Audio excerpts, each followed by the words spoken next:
Hey adrenaline seekers, buckle up for the ride of your life as we are diving into mind-blowing chases, wild encounters, and dumb suspects getting destroyed by cops. Let's break it in.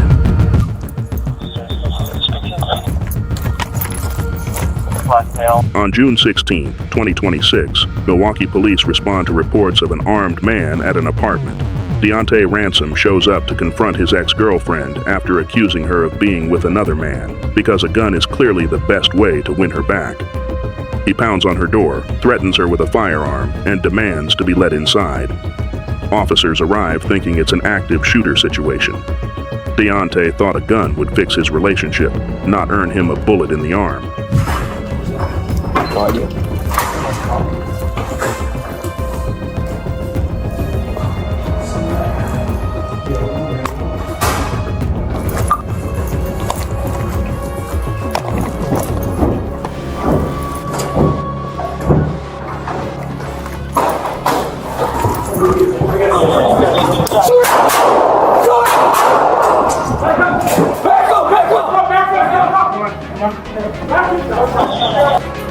Someone's right there.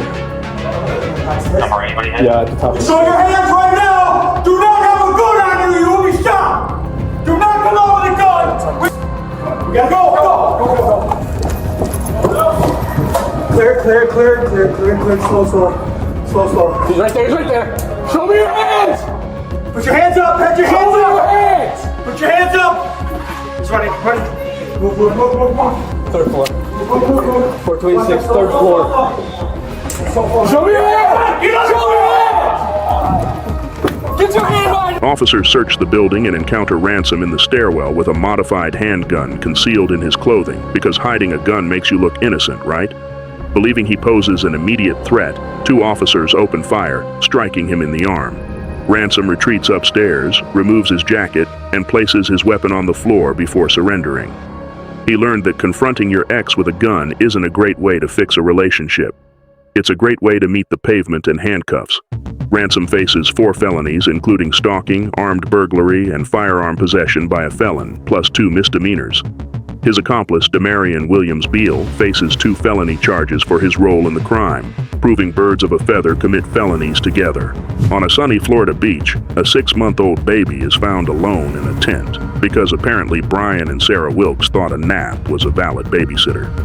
The parents reportedly left for a walk with their 3 other kids and were MIA for at least 45 minutes while their infant baked in the sun.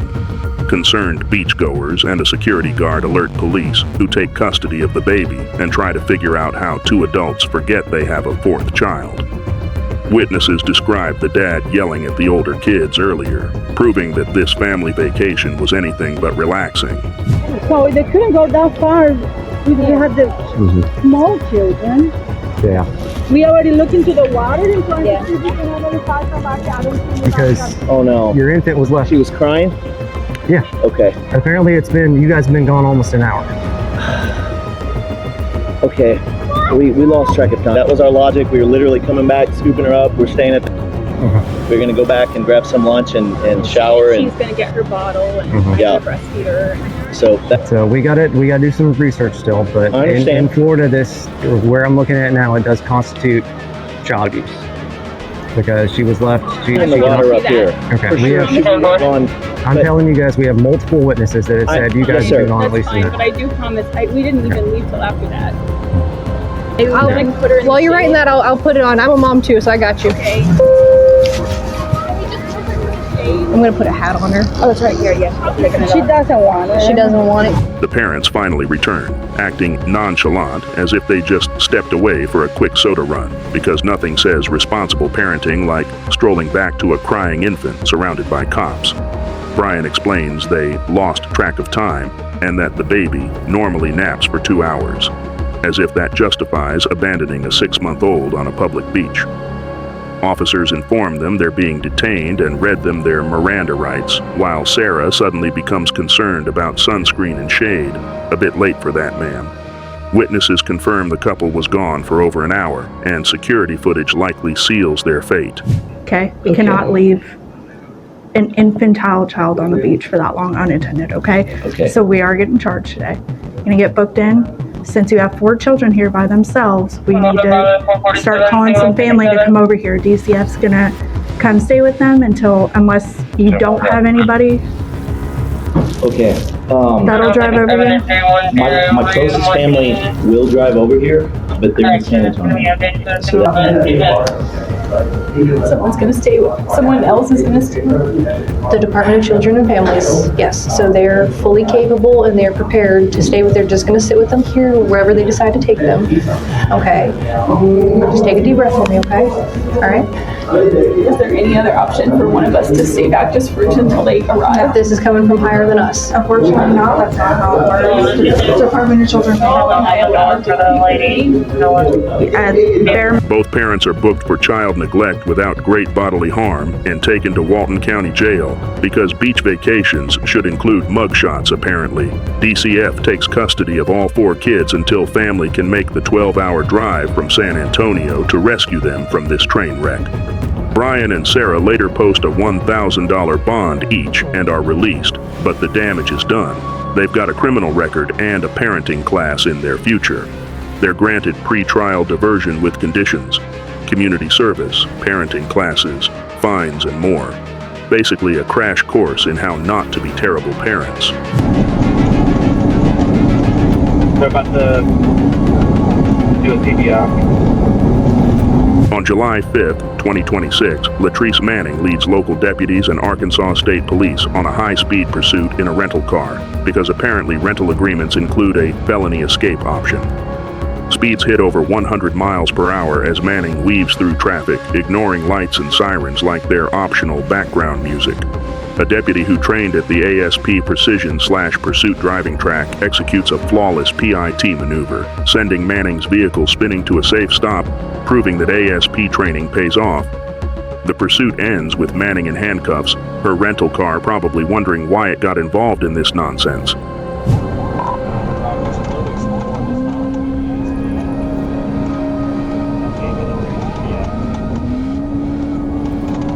Green County.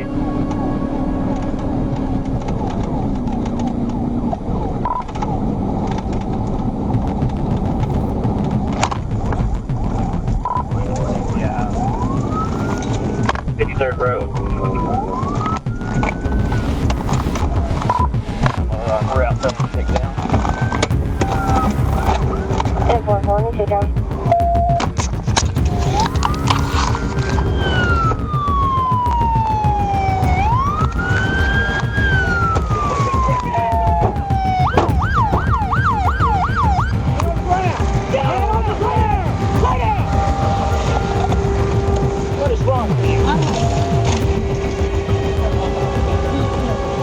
Hands behind your back.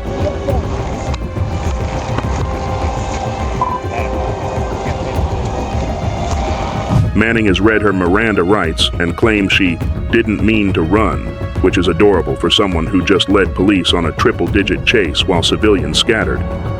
She's hit with a buffet of charges: criminal mischief, fleeing, unauthorized use of property, reckless driving, suspended license, speeding, and failing to yield to emergency vehicles. Basically the greatest hits of bad decisions.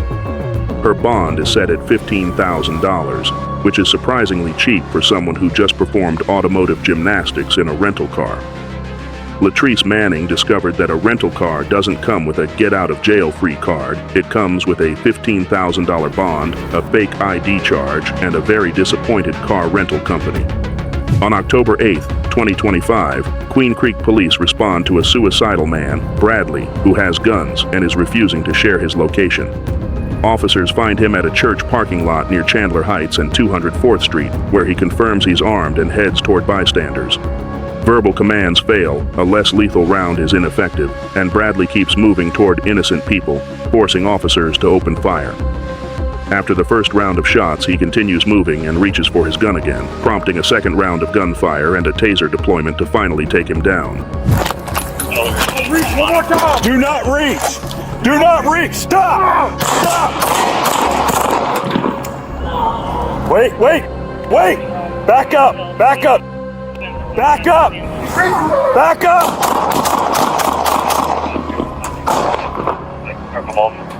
Put it down. Drop the gun. Drop it! You armed? Where's your gun at? Hey, Hey, keep your hand on top of your head. No. Put your hand on top of your head. Keep your hands up. Reach one more time. Do not reach. Do not reach. Stop. Stop. Wait. Back up. Back up. Back up. Back up.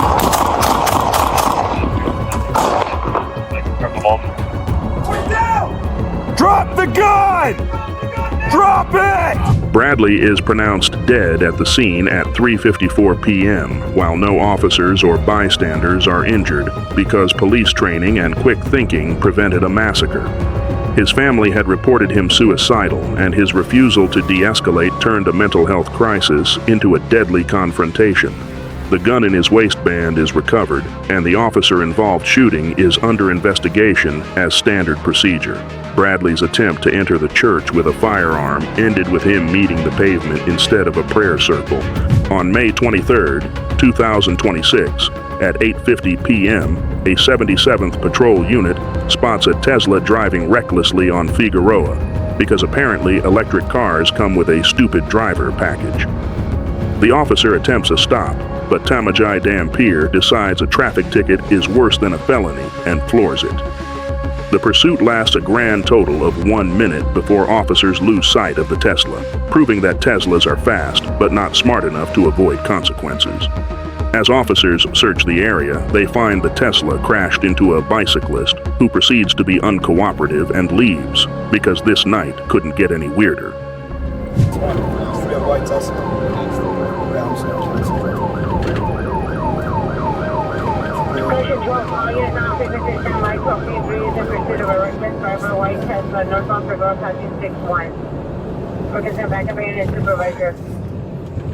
Token 3, I'm going to cancel the pursuit. Lost eyes of the vehicle at 61 and 3. Are you in a sense of the pursuit? Vehicle was missing and Figueroa. Another patrol unit spots the Tesla speeding westbound on Slauson Avenue and watches it crash into a Mercedes-Benz at Denker Avenue because apparently one crash wasn't enough for this guy's resume. Dampier bails out of his Tesla and tries to flee on foot, but officers quickly catch him, proving he's better at crashing than running.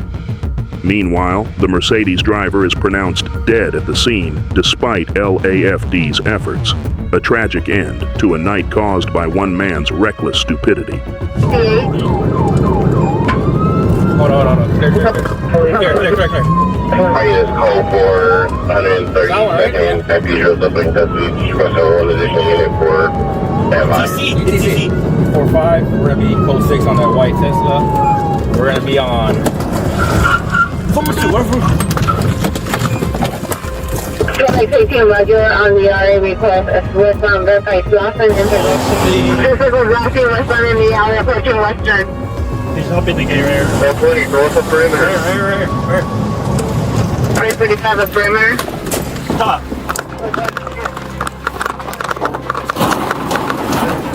Hook him up.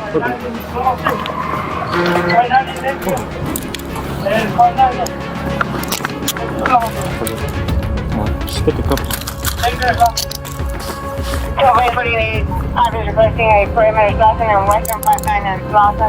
Dampier is arrested for felony evading causing death to another person, a charge that carries serious prison time, because killing someone over a traffic stop is not a good look.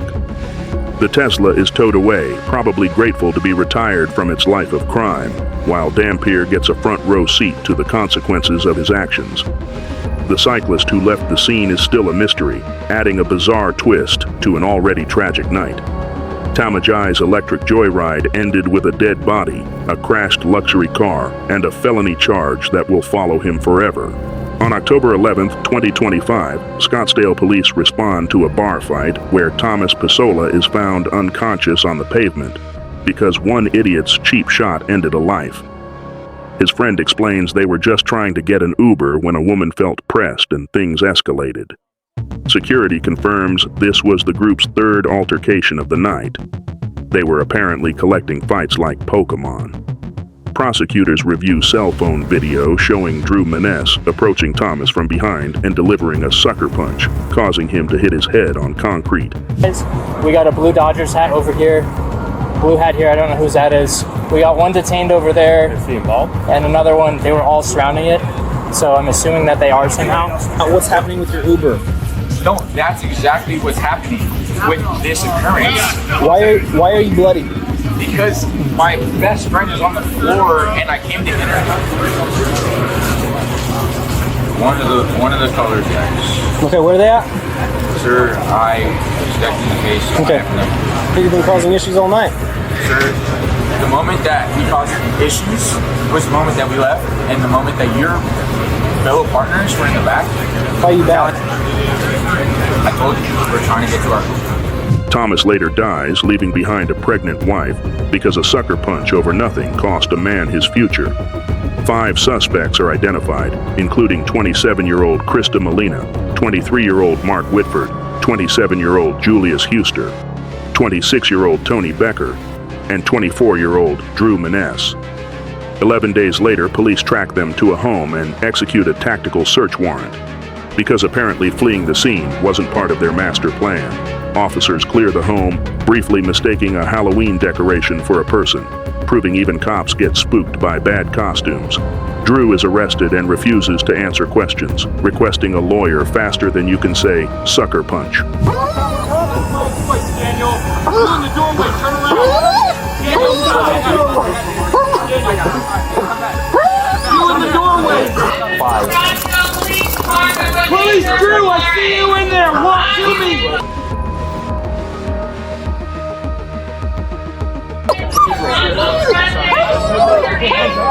Walk to me.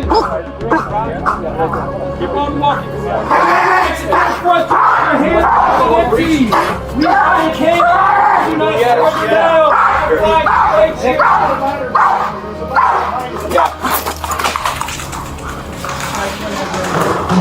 Leave it. That's cool. Leave it. Here. Read it, bro. Leave it. No. Hey. You already got the costume. Drew is charged with second-degree murder and aggravated assault, while Mark, Tony, and Julius face felony aggravated assault charges. Krista is booked on 2 misdemeanors and later pleads guilty to disorderly conduct, while the assault charge is dismissed. Thomas is mourned by family and friends who describe him as a hard-working guy who was out for a rare night of fun. One night, one punch, one tragedy. Drew's decision to throw a cheap shot over a perceived slight cost a man his life, a child a father, and a wife a husband. Drew Maness discovered that a sucker punch isn't a tough guy move. It's a one-way ticket to second-degree murder charges, a jail cell, and a lifetime of regret over absolutely nothing.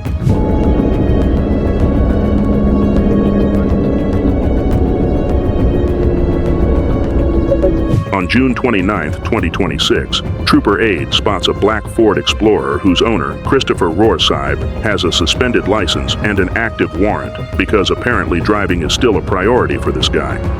Rohrseib tries to play it cool by turning down a dead-end road, but Trooper Aide waits him out like a patient predator. The suspect stops briefly at Southside City Hall, then decides a traffic ticket is worse than a felony and floors it. He brake checks the trooper, nearly causing a collision, and leads a chase through residential areas at 30 miles per hour over the limit.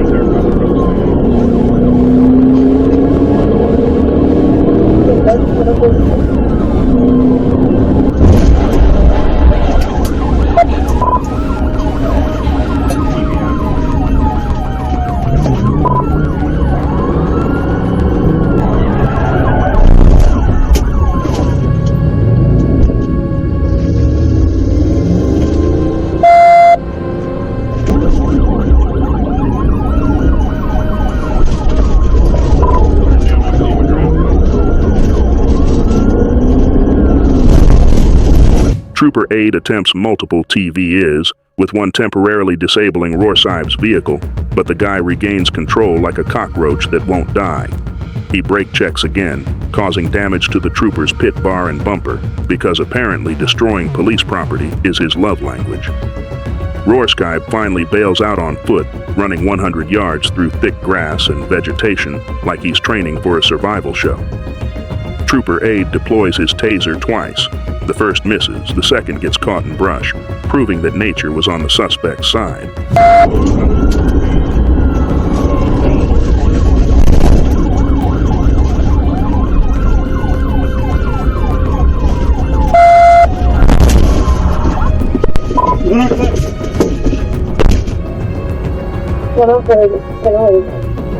Trooper Aide tackles Roarsibe to the ground, forcibly removes his arms from under his body, and cuffs him, because resisting arrest is apparently the cherry on this stupidity Sunday.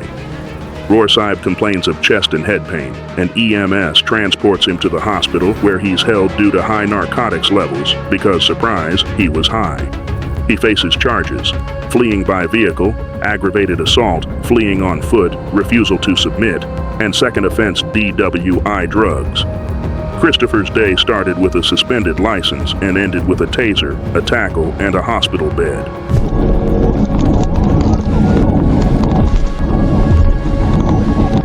Come back out on 69. On July 4th, 2026, Trooper Aide spots a white Cadillac matching a driver with a felony warrant and initiates a traffic stop. Xavier Dodson decides a traffic stop is worse than a felony and floors it, hitting 130 plus miles per hour on wet pavement, because apparently he's immune to hydroplaning. He passes other motorists recklessly, and Trooper Aide discovers the license plate is fictitious, because of course it is. Dodson leads the trooper through Magnus and onto Brittany Street, treating wet roads like his personal racetrack.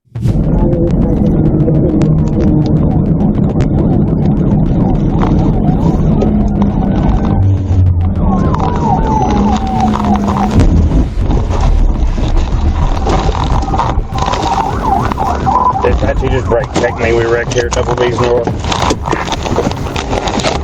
Get out of the fucking car! Show me your goddamn hands! Straight to the ground! Straight to the fucking ground! Straight down! On your face! On your fucking face! Everybody else, hands up! Hands up! Hands up! Don't fucking move! Don't move!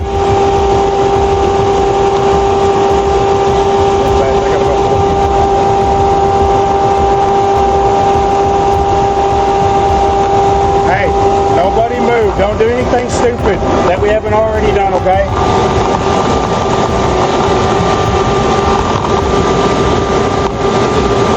Trooper Aide attempts a TVI, but Dodson brake checks him, causing the patrol vehicle to slide along the driver's side and end the pursuit, proving that brake checking a trooper isn't a pro-gamer move.